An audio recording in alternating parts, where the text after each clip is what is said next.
Hi, in this video, I'm going to show you how you can place images behind or in front of text in Google Slides.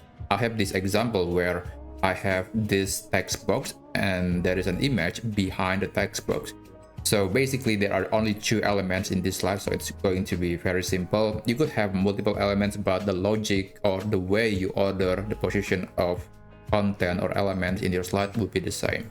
Now, let's say I want to put this image to be at front and the text to be behind the image.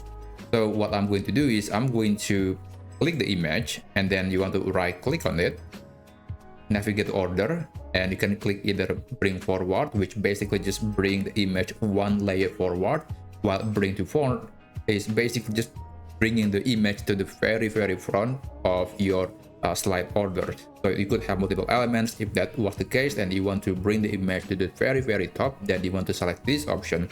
But since I only have two elements in this slide, so I just need to click this option, and there you go. So since you are bringing the image to the front, automatically the text will be located or will be positioned at the back of the image. Now you can also do the same to the image. It's pretty simple. Just right click on the text box, click order, and bring forward. So yeah, that's basically how you can place images or text behind or in front of other elements. I hope you find this video helpful.